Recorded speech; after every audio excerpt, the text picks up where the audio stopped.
Státní hranice jsou vždy jednou z integrálních součástí suverenity každého státu. V době studené války nabývala ochrana státních hranic zvlášť velkého významu. A byli to právě pohraničníci, kteří měli zásluhu na tom, že některé provokace na státních hranicích nepřerostly v konfrontaci širokého rozsahu a narušení míru. Byli to příslušníci pohraniční stráže, kdo zabezpečovali klid pro pokojný život a práci lidí nejen v pohraničí. A že neměli jednoduchou službu, o tom svědčí historické prameny z 50. let, kdy u narušitelů státní hranice byly nalezeny zbraně, samopaly, ruční granáty a tak dále. K čemu byly určeny tyto?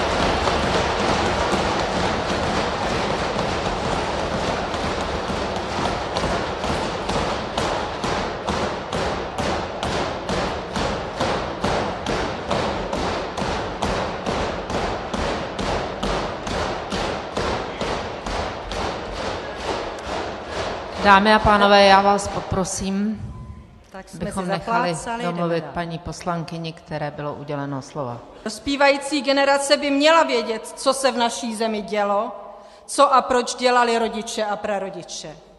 Ale měla by vědět pravdu. O tu vám však v tomto zákoně nejde.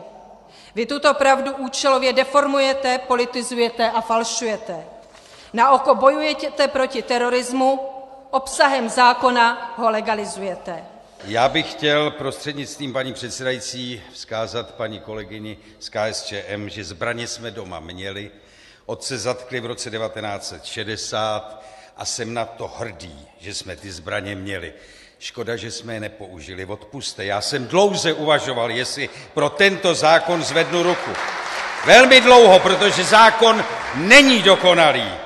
Zákon skutečně má mnoho chyb a dal by se dopracovat. Za prvé, za druhé. Tento zákon je asi jako když budu stavět partyzánský oddíl v roce 55, 10 let po válce, ale to je taky jedno. Ale to hlavní, co chci říct, že po tomto vystoupení, promiňte mi to, pro ten zákon budu hlasovat. Děkuju vám. To byla faktická poznámka pana